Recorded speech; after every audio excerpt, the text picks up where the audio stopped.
अस्सलाम वालेकुम नाजरीन, आप देख रहे हैं टॉक न्यूज़, हर ख़बर पर नज़र।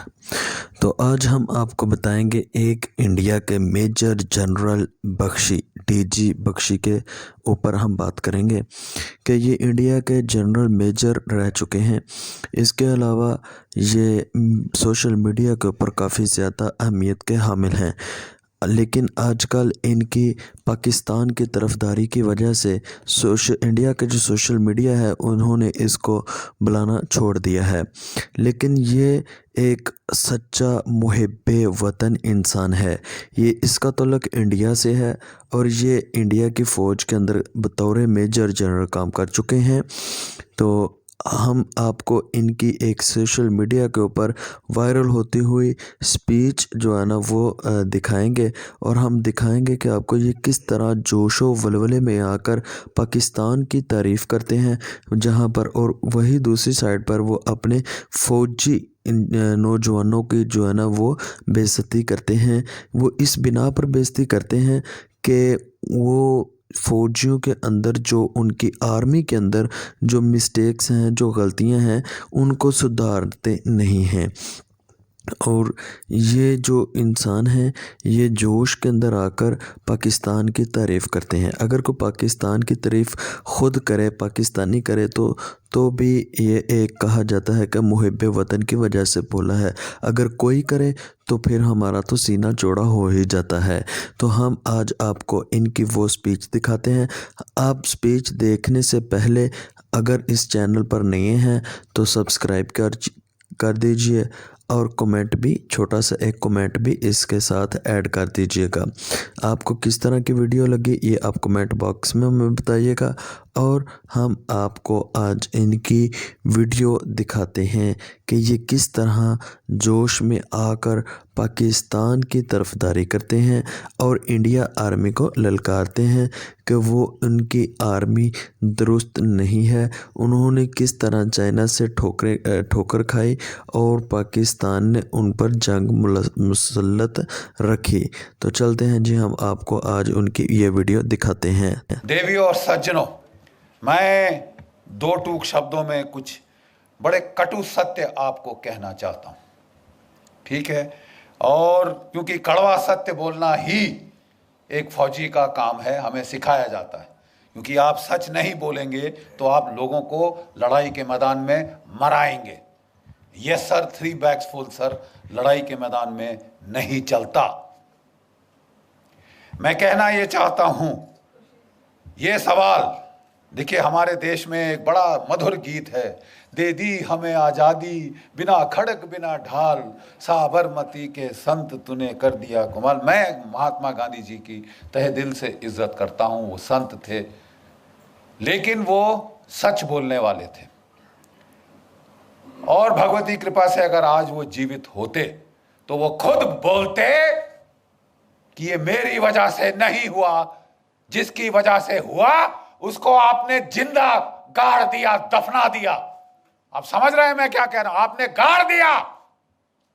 You are guilty, I am guilty, all of us are guilty.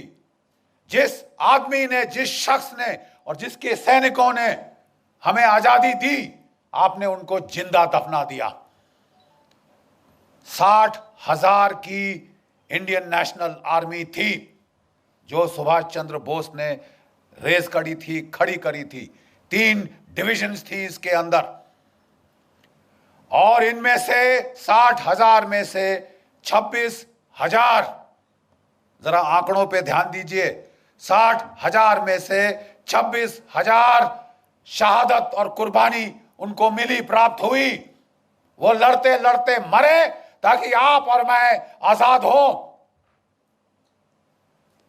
26,000 की कुर्बानी, और आप कह रहे हैं दे दी हमें आजादी बिना खड़क बिना ढाल। तुम्हारा मैं मुंह तोड़ दूं, तुम मेरे पास आके गाओ। नहीं साहब, आपको हक क्या है? वो 26,000 जो हमारे परिवार, जो वहां जिनके घर में मातम मना है, आप उसको भुला सकते हैं कि हमने साहब लाठी खाई, हम प्राइम मिनिस्टर बनेंगे, हम क्या कहते हैं, होम मिनिस्टर बनेंगे? अरे लाठी तो मेरी भैंस भी खाती है साहब, मेरे गांव में वहां लाठियां पड़ती हैं।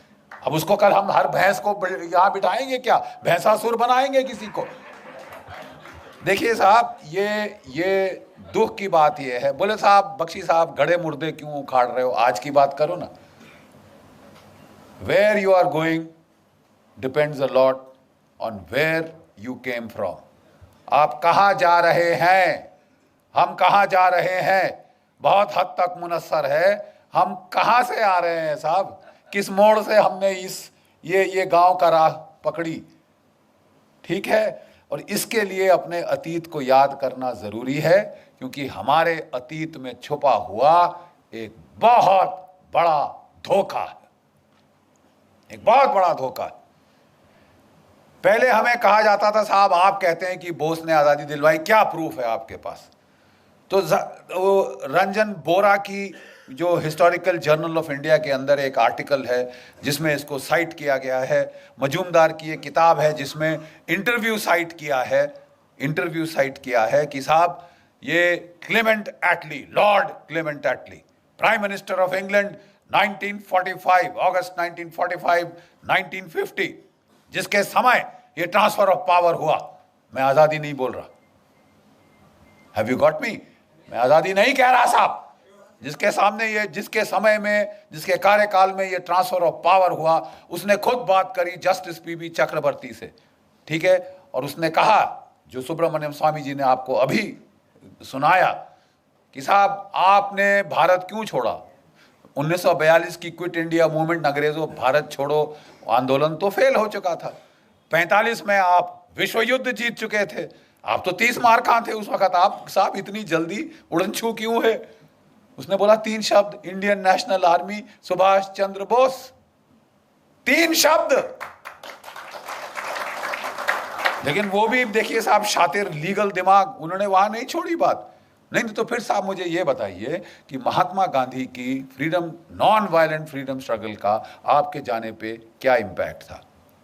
वो कहते हैं, and I quote, Attlee's face twisted into a sarcastic smile as he spat out the words MINIMAL,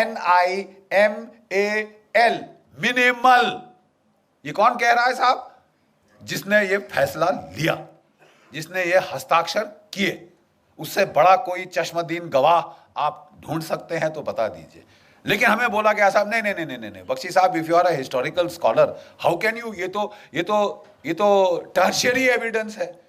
किसी ने किसी को कहते सुना, उसने रिकॉर्ड किया, उसने आर्टिकल में लिखा, आप उसको ला रहे साहब, this is not primary source.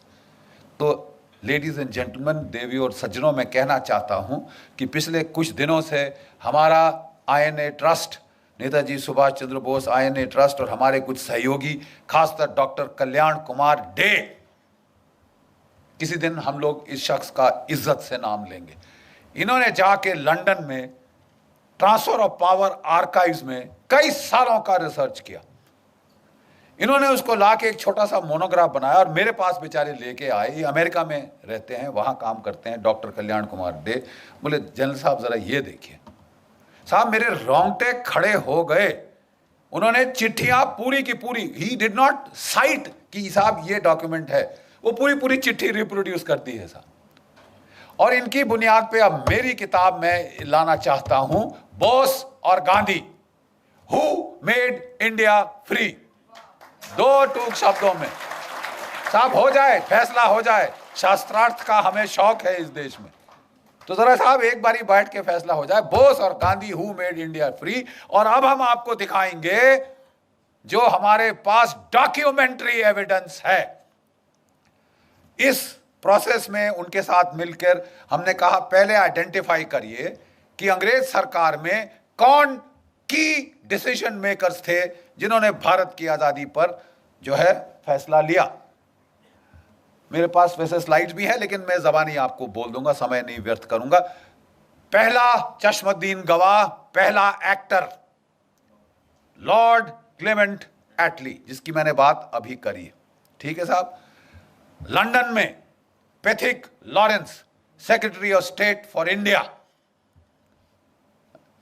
Simon Cripps, वो क्रिप्स मिशन वाला, वो उस वक्त ट्रेड का सेक्रेटरी था, बट उसने भारत के इसमें बहुत भारी रोल अदा किया है। न्यू दिल्ली में आइए, viceroy, viscount Wavell, field marshal Wavell, जो कि वॉइस रॉय था और पहले इंडियन आर्मी का चीफ था, ये चश्मदीन गवाह, क्रिटिकल डिसीजन मेकर। उसके बाद आई एम जस्ट कमिंग, उसके बाद फील्ड मार्शल लॉकिनले, he became field marshal in this thing, उस वक्त commander in chief, longest serving British Indian Army officer, पूरी सर्विस ये ब्रिटिश इंडियन आर्मी की फौज में उसकी थी। दिल्ली में ये दो क्रिटिकल जो थे वो डिसीजन मेकर्स थे, ठीक है साहब। होम सेक्रेटरी मूडी शूडी है वगैरह, ये क्रिटिकल ये जर्नल थे दो, एक दोनों फील्ड मार्शल, सॉरी दोनों के दोनों फील्ड मार्शल बन गए।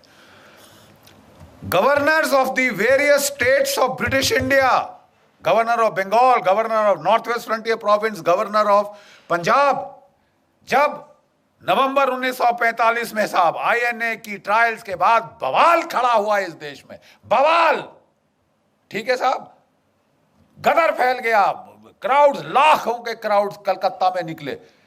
गवर्नर वेस्ट बंगाल रिपोर्ट देता है, हमने फायर खोला, भीड़ थोड़ी देर तक वेवर हुई, फिर दोबारा हमले पे आ गई, अपने लाशों को उठा के साइड करके वो फिर हमले पे आ गए। हमने पहली बार भारतवर्ष में देखा है ये होता हुआ। The crowds would not stop, even when fire was open the crowds did not stop. इस तरह का बवाल वहां पे, मरो या मारो की जो ये जो हिंसा की जो लहर फैली थी, ठीक है साहब। उस वक्त के हम आपको इस किताब में पूरे के पूरे जो है वो letters from Lord Wavell, from viscount the Wavell to the prime minister of England, ठीक है साहब, to his majesty the king, ठीक है साहब, और जो वहां सेक्रेटरी ऑफ स्टेट, उसको जो उन्होंने वहां पे भेजे जो लेटर्स, हम आपको पूरे के पूरे पढ़वाएंगे साहब। और उसके बाद अगर आप मतलब कोई एक गधा है जिसको ये समझ नहीं आएगी कि साहब अंग्रेज गए तो गए क्यों। देखिए साहब, कल्याण डे साहब ने अपनी किताब जो है वो शुरू की है गांधी जी से। 42 में क्विट इंडिया मूवमेंट को उसका नारा लगाया गया। क्या आप जानते हैं कि उस वक्त कांग्रेस वर्किंग कमेटी में आजाद, मौलाना आजाद, नेहरू, इन सब ने कहा था साहब मत करो, अभी अंग्रेज लड़ रहे हैं, अभी उनका साथ दे दो, बाद में वो बड़े खुश होके हमको हमारी भिखारी की टोकरी में, हमारी पिटारे में वो डाल देंगे आजादी एज ए गिफ्ट। तो बोले साहब ये बख्शीश तो वर्ल्ड वॉर 1 के बाद भी हुई थी। 70,000 हमारे भारतीय सैनिक शहीद हुए थे, 11 को विक्टोरिया क्रॉस मिला, परमवीर चक्र के बराबर जो है आज का वहां का उन जमाने का अवार्ड। हम समझते थे कि साहब हमें अब कम से कम डोमिनियन स्टेटस तो मिल जाएगा साहब, होम रूल तो मिल जाएगा साहब। पंजाब, जहां से मैक्सिमम आर्मी उस वक्त की गई थी, वहां पे जनरल डायर ने फायर खोला और 1000 मार दे, 1-1.5 हमारे जो है हिंदुस्तानी मार डाले। ये गिफ्ट था ब्रिटिश एम्पायर का, ये ग्रेटिट्यूड था ब्रिटिश एम्पायर का। सुभाष चंद्र बोस ने गांधी जी को बोला था, आप अगर इनकी खैरात पे जीभ लगा के बाहर खड़े रहोगे भिखारी कुत्तों की तरह, तो तुम्हें वही हर्ष होगा जो जलियांवाला बाग में हुआ था। ये मौका है द्वितीय महायुद्ध का, जब जर्मनी और जापान चढ़े हुए हैं इनकी गर्दन पे। आजादी ले सकोगे तो अभी, नहीं तो कभी नहीं। गांधी जी अब तक उनको भी देखिए, बड़ी अजीब बात है, गांधी जी ने निकाला था सुभाष चंद्र बोस को कांग्रेस से, और कोई 2 साल के अंदर उनके मन में परिवर्तन हो चुका था। Please understand this, the views of Gandhi and Bose were now coinciding on the timing of when the freedom struggle should be launched। Gandhi ji अभी भी कह रहे थे कि ये नॉन वायलेंट होनी चाहिए, लेकिन क्विट इंडिया के पहले उन्होंने कहा थोड़ा सा होता है तो होने दो, ठीक है। अंग्रेजों ने पकड़ के सारी कांग्रेस लीडरशिप को, आज की तारीख, आज है वो तारीख 8 अगस्त 1942 जब the quit India movement was launch. उनको पहले से इंटेलिजेंस थी, उनके हजारों तो उनके मुखबिर थे वहां पे। हरामजादगी की कमी है इस देश में, खबर देने वालों की कमी है इस देश में। अरे साहब, वो उनको खबर थी, उन्होंने वो लपेटी पूरी कांग्रेस की लीडरशिप, गांधी जी से लेकर जो भी बड़े लीडर थे उठा के जेलों में डाल दिए। 57 गोरी पलटने, please this is not known. 57 white battalions of British troops, Australians, Canadians, New Zealanders, इसको इस्तेमाल किया कि रगड़ दो इनको। कुचल दो सालों का सर, ये सर उठाने की हिम्मत करिए, चर्चिल ने बोला वहां से, और बोला अगर ये फास्ट पे जाता है मरने दो इसको, हम संभाल लेंगे, let him die, why is he not dead, ये चर्चिल से सवाल आया। बेचारों ने फास्ट किया, सब कुछ किया, उन लोगों ने बोला गांधी जी अब रहने दीजिए, ठीक है, ये अब वो सोल फोर्स का जमाना नहीं। और साहब इनको निकाला गया जेल से 44 के जुलाई के अंदर, 44 की जुलाई में निकाला गया, जबकि जापानी फौज हार चुकी थी, INA वहाँ पे इम्फाल कोहिमा की बैटल पराजय हो चुकी थी।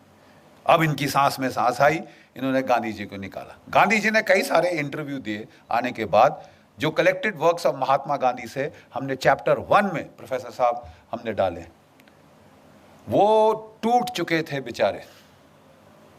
अंग्रेजों ने क्या किया क्या नहीं किया भगवान जाने, जेल के अंदर वो टूट चुके थे, इन हेल्थ इन स्पिरिट। उनको मेडिकल ग्राउंड्स पे बाहर निकाला गया था, ठीक है। और उन्होंने कहा कि देखिए, जब उन्होंने क्विट इंडिया मूवमेंट लॉन्च की थी, पूरी कांग्रेस वर्किंग कमेटी ने अपोज किया था, Gandhi had said no it will be done, it was done.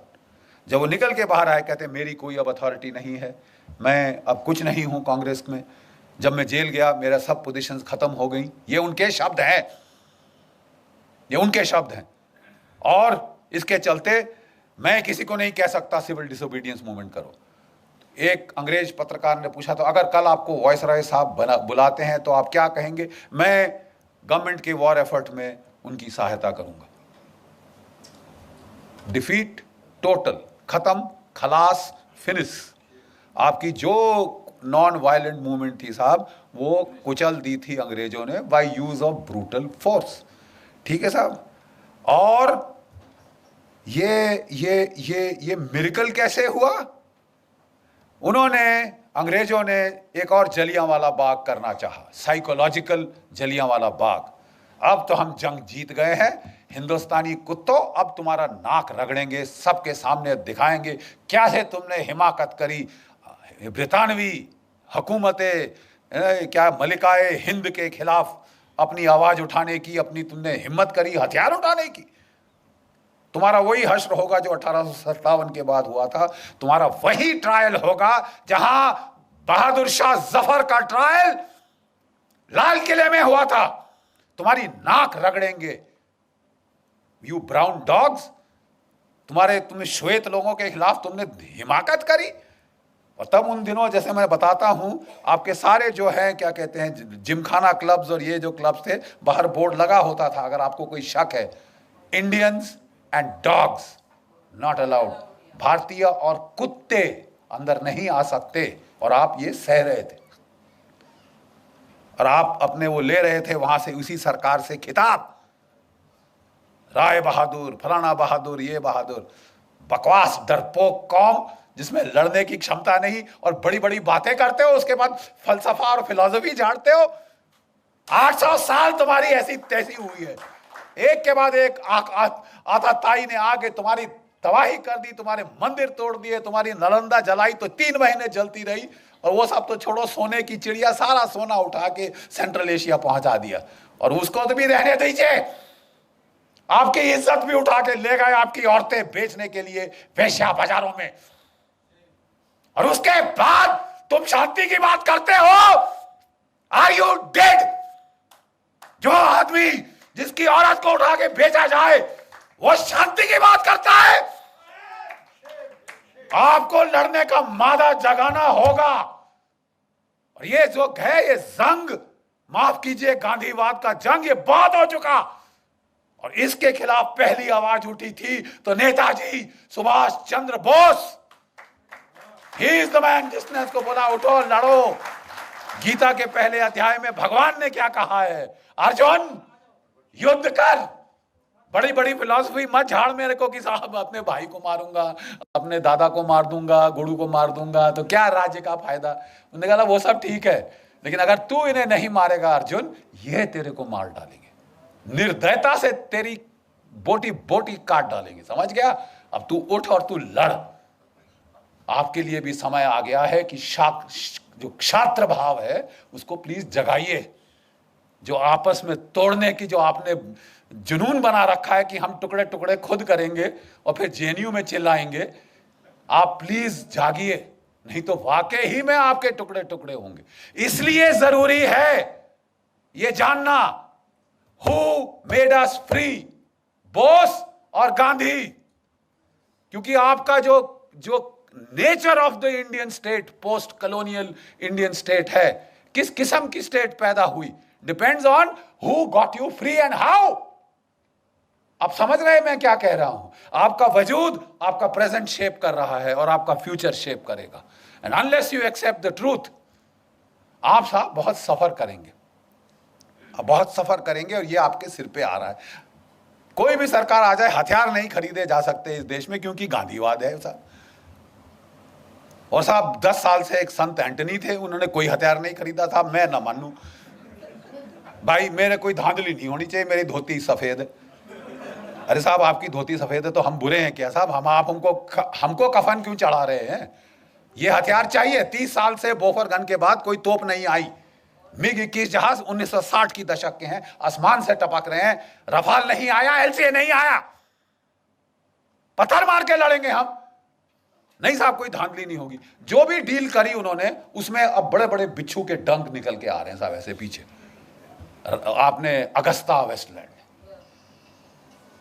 बाकी हथियार 30 साल ना आए कोई बात नहीं साहब। जो वीवीआईपी हेलीकॉप्टर है वो तो फट से आएगा। और दुनिया का जो महंगा से महंगा हेलीकॉप्टर है, जो अमेरिका के प्रेसिडेंट ने बोला साहब मेरे लिए बहुत महंगा है, वो हम लेंगे।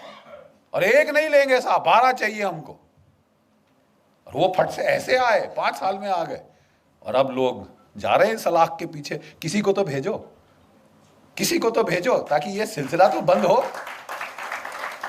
साहब। मैं कहना ये चाहता हूं कि आपका वजूद, आपका माहौल बिगाड़ा गया। आज़ादी दिलाई नेताजी ने, उसके हमारे पास डॉक्यूमेंट्री एविडेंस है। और हम इस देश की जनता के सामने अब वो रखने वाले हैं। हम आपको चिट्ठियां पढ़वा देंगे। और कोई हिस्टोरियन को कोई शक है तो साहब हम आपको चिट्ठियां आपके साथ बैठ के पेन के साथ अंडरलाइन करके देंगे। साहब ये जरा पढ़ लीजिए, इसका मतलब क्या है। अंग्रेजी शायद दो मतलब आप निकाल सकते होंगे। We will show you mountains of documentary evidence. क्योंकि पहले हम चुप हो जाते थे कि यार ये हिस्टोरिकली शायद मेरे को रिसर्च मेथोडोलॉजी पे फॉल्ट कर रहा है। मैं कहना चाहता हूं कि अब हमारे पास सारी किताब की किताब पोथियां हैं डॉक्यूमेंट्स की, documentary evidence, first person primary evidence. और ये आप लोग देखेंगे हमारे देश की त्रासदी क्या है। आज़ादी दिलाई नेताजी ने, सुभाष चंद्र बोस ने। अंग्रेजों ने बोला नाक रगड़ेंगे, बम फट गया। जिस आईएनए की खबर उन्होंने छुपा के रखी थी 5 साल लड़ाई के, 6 साल लड़ाई के, वो एकदम से बाहर आई। उन्होंने बोला बहुत पब्लिक ट्रायल होगी ताकि हिंदुस्तान की फौज ठंडे पसीने माथे पे आ जाए कि हम फांसी पे टांगेंगे सालों, जैसे 1857 में टांगा था। लेकिन एक फर्क था, 25 लाख भारत की फौज की नफरी हो चुकी थी सेकेंड वर्ल्ड वॉर के एंड तक। 25 लाख, आज 13 लाख। अब समझ रहे हैं, 22.5 मिलियन, 25 लाख फौज थी जो हर मैदान जंग लड़ चुकी थी। अंग्रेजों के दांत तो खट्टे क्या, जर्मनों के दांत खट्टे किए थे, आपके जापानियों से लड़े थे, ठीक है, इटालियंस की ऐसी तैसी कर दी थी हमारी फौजों ने। और लड़ाई के आखिर तक अंग्रेज जर्नल अपने नीचे ब्रिटिश डिविजन्स नहीं, ब्रिटिश यूनिट्स नहीं, इंडियन यूनिट चाहते थे। बोलते साहब इनके खाने पे आधा खर्चा होता है, लड़ते दुगना है, लड़ते दुगना है। ये एक भारत एक महान विश्व शक्ति के रूप में उभर सकता था। प्लीज ध्यान से सुनिए जो मैं कह रहा हूं। भारत एक विश्व शक्ति के रूप में उभर सकता था क्योंकि 25 लाख की फौज विदाउट कंस्क्रिप्शन, बाकी सब जगह बाई फोर्स लोगों को भेजा जाता था फौज में, यहां वॉलंटियर होके 25 लाख है। ठीक है साहब, अगर ये सेना रहती, चीन क्या कौन सी ताकत थी जो इस देश का मुकाबला कर सकती थी। जाने के पहले अंग्रेजों ने इस फौज को 3.5 लाख कर दिया, 25 लाख से 3.5 लाख किया और उसका फिर 2 में बांट दिया। पाकिस्तान की फौज, हिंदुस्तान की फौज यहां से निकली। अंग्रेजों ने, ध्यान से सुनिए, अंग्रेजों ने जब जापान को जीत लिया, जर्मनी को जीत लिया, बोला यहां के लोगों का जो लड़ने का मादा ही खत्म कर देंगे। ऐसी पैसिफिक कॉन्स्टिट्यूशन इंपोज करी कि ये देश कभी उठ ना सके। अब तक जर्मनी जापान उठ नहीं पाए, आर्थिक रूप से कहीं भी पहुंच गए हों दुनिया में, militarily they count for zilch, zero. और एक और देश जिसको ये किया गया, ध्यान से सुनिए, वो था भारतवर्ष। 25 लाख की फौज काटी, 3.5 लाख पे लाए, 2 टुकड़े कर दिए, और सोने पे सुहागा एक ऐसे बंदे को प्राइम मिनिस्टर चुना, सिलेक्ट किया गया, इलेक्ट नहीं हुआ। कांग्रेस वर्किंग कमेटी ने सरदार पटेल को इलेक्ट किया था। मत भूलिए इतिहास। Sardar Patel was elected by the Congress working committee. अंग्रेजों ने गांधी जी के थ्रू जोर लगवाया, उन्होंने नहीं, आप नेहरू को एक्सेप्ट करेंगे। और सब लोग, ठीक है महात्मा जी आप कह रहे हैं तो हम कुछ नहीं बोलते। और बहुत नेचुरली खुंदक तो आई होगी सरदार पटेल बेचारों को। इलेक्ट मैं हुआ, सिलेक्ट ये हुए, जैसे इमरान खान हुए हैं बाय द वे। तो साहब एक उनको वो लेके आए नेहरू जी को, और जो हमारा पहला कमांडर इन चीफ था of the British Indian army, वो था जनरल सर रॉय बुचर। उसने कहा मेरा नया बॉस आया है, तो अच्छी नई वर्दी निकाल के, बूट चमका के, टोपी डाल के, बेचारा फाइल पकड़ के आया, केन नेल के आया, सैल्यूट किया अपने प्राइम मिनिस्टर को, नौकरी तो बनानी होती है साहब। तो सैल्यूट करके आया साहब, बोले हाँ जी क्या लेके आए जनरल साहब? तो बोले कि साहब ये expansion and modernisation plans of the Indian army. General, I don't need an army, this is a peaceful country, I only need the police, who needs you, get out. इस बेचारे जो general Roy sir Roy Butcher था, उसके चेहरे पे जो भाव आया उस वक्त, ये प्रधानमंत्री है। जब वो ऑफिस के बाहर आया तो किसी उसके जूनियर एडीसी ने पूछा सर क्या हो गया, you seem to have seen a ghost. तो वो कहता कि जी ऐसा ही कुछ है। कहता अच्छा मैं तो जा रहा हूं, अभी इनको संभालने दो अपना। अगर सरदार पटेल ना होते, आपकी फौज डिसबैंड कर दी गई होती। Do you know this?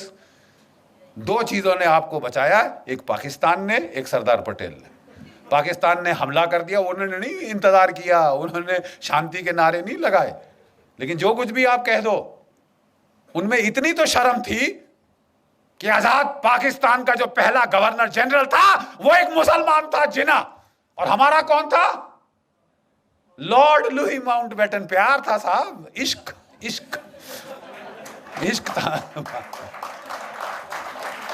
Lady Mountbatten को दूर थोड़ी ना जाने दिया जा सकता है। तो बस आप रहिए साहब। अरे यार हम मर गए, 26,000 हमारे शहीद हो गए इनको निकालने के लिए, और तुम यहां रोक के, वो खानदान को यहां रोक के हमारे ऊपर राज कराने के लिए बिठा रहे हो। और जब पार्टीशन की रॉयट्स हुई तो इन्होंने उसको बोल दिया एक मीटिंग में, you please handle. Are you sure you are the prime minister? वो भी सरकास्टिकली बोला Mountbatten, Jawaharlal you are the prime minister, you want me to take charge? नहीं जी हमारी तो, यार ये तो हाल है। ऐसी आप पे सरकार थोपी गई जो हिंदुस्तान का मिलिट्री पोटेंशियल न्यूटर कर दे। अब बिल्कुल यही हुआ। अगर पाकिस्तान ना होता, इन्होंने हमारी फौज की ऐसी तैसी कर देनी थी। ठीक है साहब, ये गांधीवाद जो था, इसने हमारी फौज का सफाया कर देना था। और पाकिस्तान के टैंक वाकई 1965 में दिल्ली में आके नमाज पढ़ते। ये इस किस्म की ट्रेचरी हमारे साथ हुई। और एक भगवान का लाख शुक्र है पाकिस्तान का, जिसने हमको लड़ना सिखाया, मार लगाता रहा जब तक कि लड़ने को राजी नहीं हुए अपनी जान बचाने के लिए ही। और दूसरा एक चीन की पीपल्स लिबरेशन आर्मी, 1962 में उन्होंने ऐसी करारी लात मारी कि ये नेहरू परिवार का जो उस वक्त हाल था, कभी अमेरिका को अपनी ट्रूप्स भेजो, अपने जहाज भेजो, बोल गए आपकी एयरफोर्स कहाँ है, आपने लगाई? तुम्हारे पास इतनी बड़ी एयरफोर्स है, तुमने लगाई? 1962 में नहीं लगाई साहब, बिठा के रखा। और अब अमेरिकी एयरफोर्स मान रहे हो, रॉयल एयरफोर्स मान रहे हो, मतलब it was Tamasha. Thank God 1964 में वो अल्लाह ताला को प्यारे हो गए, भगवान उनकी आत्मा को शांति दे, और हमें बख्शा। और 10 साल में ये देश रीमिलिटराइज हुआ। 65 की लड़ाई में हमने पाकिस्तान के साथ ड्रॉ हुआ, let's not be beat around the bush, ठीक है साहब। और 71 तक हमारे जर्नल, हमारे लड़के सब सीख चुके थे और पाकिस्तान के 2 टुकड़े कर दिए। चंद्रगुप्त मौर्य की विजय के बाद अगर पहली बड़ी विजय हुई है तो वो 1971 में हुई, 1971 में। कहने को मैं ये कह रहा हूं, देवियों और सज्जनों, हमारे देश के साथ धोखा हुआ। नेताजी जिन्होंने आपको आजाद कराया वो ताइपे ताइवान नहीं गए थे। जो कांपेताई जापानीज इंटेलिजेंस थी उन्होंने पहले से उनके लिए प्लान बना रखे थे। उनको एक मित्सुबिशी बॉम्बर में बिठा के वो साइगॉन से मंचूरिया ले गए थे। एक रशियन स्पीकिंग जनरल उनके साथ था जो इंटरप्रेटर का काम करना था। वो लैंड किए मंचूरिया में और वहां से वो सीधा रूसियों के पास गए। ओम्स्क शहर साइबेरिया में, जहां की रशियन गवर्नमेंट मूव करी थी वर्ल्ड वॉर 2 के टाइम, ठीक है, ओम्स्क साइबेरिया, वहां पे आजाद हिंद फौज की एम्बेसी थी। अब जानते हैं वहां दूतावास था आजाद हिंद फौज का, ठीक है साहब। और वहां पे काटो कानो नाम का कोड नेम था उसका, वहां पे एम्बेसडर था। नेताजी सीधे उसके पास गए, जो सोना दिया था भारतीय मूल के लोगों ने वो साथ ले गए ताकि अगर नई फौज खड़ी करनी पड़े तो उसके लिए पेमेंट करेंगे। वहां रहे। 3 ब्रॉडकास्ट उनके यहां पे रिकॉर्ड हुए हैं, उनके 3 ब्रॉडकास्ट रिकॉर्ड हुए हैं साहब। दिसंबर 1945, जनवरी 1946 और लास्ट ब्रॉडकास्ट रूस से 18 फरवरी 1946। उसके बाद तब तक अंग्रेजों को बिल्कुल क्लियर पता चल गया था। अब तो रेडियो ब्रॉडकास्ट भी थे, एविडेंस लेके पहुंच गए स्टालिन के पास कि साहब ये तो हिटलर का साथ दिया इसने, तुम्हारा जानी दुश्मन, इसका कुछ करो। वो जॉर्जिन है ऐसा। अब वो था खुंदकी, सीधा लेज़नविस्की प्रिजन, सेल नंबर 45 साइबेरिया। यहां होम मिनिस्टर, होम सेक्रेटरी जो था मूडी अंग्रेजों का, वो लिखता है let him be where he is. ये लिखित है, मैं मुंह से नहीं कह रहा साहब, इट्स नॉट आपने मेरे को बताया, मैंने मेरी मम्मी को बताया, मम्मी ने मेरे पोते को बताया। Direct written recorded evidence, let him be where he is. Hindustan में कोई जेल नहीं जो उसे रोक सके। हिंदुस्तान में पुष्पिंदर कोई जेल नहीं जो उनको रोक सकती थी अंदर, ठीक है साहब। और वहां पे उन्होंने सिर्फ एक चीज मांगी जो मेरी रिसर्च अभी तक मुझे बताती है, वी वांट टू इंटेरोगेट। हम नेताजी को इंटेरोगेट करना चाहते हैं। आप इंटेरोगेशन का मतलब जानते हैं? नहीं जानते तो यहां फौजियों से पूछिए, पूछिए इनसे इंटेरोगेशन का क्या मतलब होता है। लेडीज एंड जेंटलमैन, कटु सत्य यह है कि उनको टॉर्चर करके मारा गया। और जो ये कहानी थी प्लेन क्रैश की, जो जापानियों ने छोड़ी थी डिसेप्शन के तौर पे ताकि अंग्रेज उनके पीछा ना करें, उसको अंग्रेजों ने उठाया। भाई जो मर चुका है वो चीख थोड़ी ना मारेगा। और आप और मैं, हम हाथ पे हाथ धर के बैठे रहे। जब जिस इंसान ने आपको आजादी दी उसे यत्नाएं देकर प्लास्टिक का बैग्स आखिर में सिर पे लाके दम घोट के मार डाला गया हो। हम सारे इस मर्डर में शामिल हैं अपनी चुप्पी के मारे। और 70 साल के बाद भी आप चुप हो, लेकिन हम आपको चुप नहीं रहने देंगे। हम फौजी ने अब ये ठान लिया है साहब, हम आपको चुप रहने नहीं देंगे। बहुत अच्छा कहा हमारे मिश्रा जी ने कि साहब अभी समय है। हाँ अब समय है। 14 अक्टूबर इस साल हम तमाम स्टेट कैपिटल्स में हमारी जो वेटरन्स इंडिया है, हमारी जो नेताजी सुभाष चंद्र बोस INA ट्रस्ट है, आपकी कर्नल साहब की जो ऑर्गेनाइजेशन है हमारी, हम लोग एकजुट होकर मिलकर, अलग अलग करेंगे तो बारिश जैसे कोई असर नहीं होगा, इकट्ठे बनोगे तो जलप्रपात बनेगा जो फाड़ देगा डैम की दीवार को भी। हम लोग सारे स्टेट कैपिटल्स में चलो दिल्ली का नारा लगा के वहां से लोग ला रहे हैं दिल्ली। सारी स्टेट कैपिटल्स में कोई संगठन की जरूरत नहीं है आपके। हम सिर्फ चाहते हैं, जैसे कर्नल साहब बहुत अच्छी तरह से बोलते हैं, अगर आप जय हिंद बोलने को तैयार हो आप जुड़ जाओ। तुम फौजी हो, तुम नहीं हो, तुम सिविलियन हो, तुम कुछ भी हो, आप हमारे सैनिक हैं। जो जय हिंद बोलने को तैयार है वो आ जाए, जहां भी हो 10, 15, 20 इकट्ठे करो, जिस भी शहर में। लेकिन 14 अक्टूबर को पहला चलो दिल्ली अभियान शुरू होगा और 21 अक्टूबर को, जो कि नेताजी आजाद हिंद फौज की 75वीं वर्षगांठ है, एस्टैब्लिशमेंट ऑफ हुकूमत अर्जी आजाद हिंद सिंगापुर में 1943 में नेताजी ने आजाद हिंद सरकार की गठन करी थी, अपने नोट्स दिए थे, अपनी स्टैंप्स दी थी और ब्रिटेन और अमेरिका पे वॉर डिक्लेयर किया था। और इसके चलते ही ये आईएनए के सिपाही बचे, इन्हें कोई फांसी नहीं टांग सका। साहब हमको तो there was a declaration of war, I am legally entitled to fight. ये ओथ शोध छोड़ो। अब साहब हमें बताया जा रहा है, हमने बोला साहब प्लीज, 4 साल से मैं लगा हूं, गवाह हैं ब्रिगेडियर चिकारा साहब, 4 साल से मैं लगा हूं, कभी आर्मी चीफ, कभी रक्षा मंत्री, कभी ये कभी वो, कि भाई जो बेचारे बचे खुचे हमारे आजाद हिंद फौज के सेनानी हैं, रिपब्लिक डे पे आप उनको, जो परमवीर चक्र के विजेता आते हैं जीपों पे, हमारे इन वृद्ध सेनानियों योद्धाओं को ला नहीं सकते, उनकी आंखें गीली हो जाएंगी। अब ये नहीं कर सकते, अब ये नहीं कर सकते। आप, हमने बोला कि तुम उनको पैसा दो, मरो तुम अपना पैसा लेकर, shove it up where the sun don't shine, फौजी भाषा के अंदर। लेकिन इनको इज्जत देने में तुम्हारा कुछ जेब से जाता है।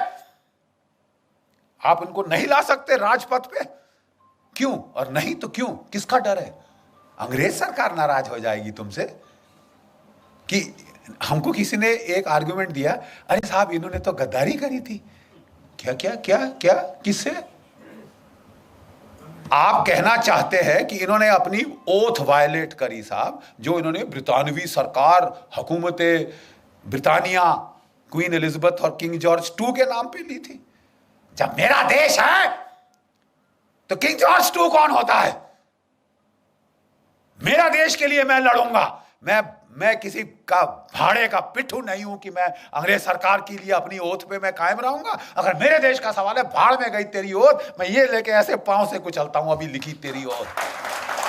आप कह रहे हो कि 70 साल आजादी के बाद 71वें साल में तुम आईएनए के वेटरन्स को रिपब्लिक डे परेड पे नहीं ला सकते। चलिए साहब, यही बात रही।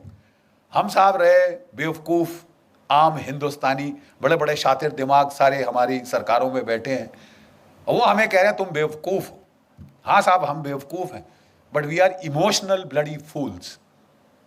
और हम देखेंगे कि आप लाओगे। You will get the INA veterans on parade. Otherwise, Dr. Subramaniam Swamy and I, we will take you to court.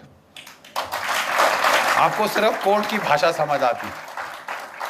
और उसके पहले हमारी आपसे हाथ जोड़कर विनती है, आप एक हैं यहाँ, आपके परिवारजन 10, 15, 12 बड़े बड़े परिवार हैं भारतवर्ष में, आप प्लीज सबको लेके आइए।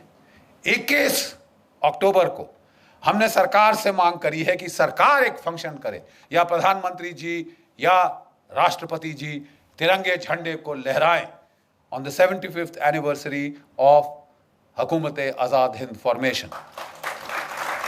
लेकिन अगर कुछ नहीं हुआ तो आप समझते हैं कि ये खाली चला जाएगा? जी नहीं, हम करेंगे, हम याद करेंगे। We will not forget and we will not forgive. हम भूलेंगे नहीं और हम कभी माफ नहीं करेंगे। जो गद्दारी तुमने करी है, जिसे तुम छुपा रहे हो, क्योंकि कितने सारे नौकरशाहों का, कितने सारे इंटेलिजेंस ब्यूरोज के चीफ का नाम आज कीचड़ में होगा अगर असलियत आ जाए सामने। आप छुपा रहे हो, लेकिन आप हमेशा के लिए नहीं छुपा सकते। जितना ज्यादा छुपाओगे, ये अंदर राक्षस तुम्हारी पेट में बढ़ेगा और ये फूट के बाहर निकलेगा। और जनता का जब समुदाय यहां आ जाएगा, the voice of the people is the voice of God.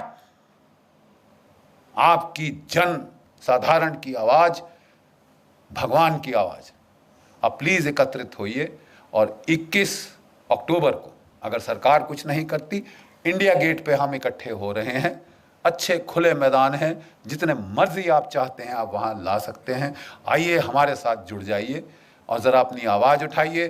आप today you are empowered by the net. आपकी आवाज सिर्फ आपके घर के चार दीवारी तक नहीं रहेगी। जरा नेट के बटन दबाइए और इस आवाज को, इस चीख को आप प्लीज पूरे देश, पूरे भारतवर्ष में फैला दीजिए।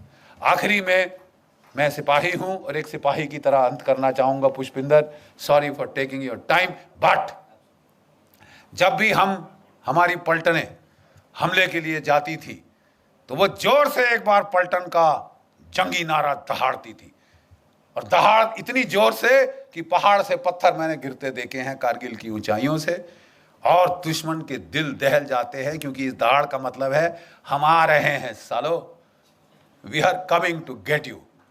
आप लोग मेरी पलटन की याद ताज़ा कर देंगे मेरे साथ, इस बुड्ढे के साथ। आइए मेरे साथ जरा देखें, इस बुड्ढे में ज़्यादा जोश है या आप में। जय हिंद, जय हिंद, थैंक यू।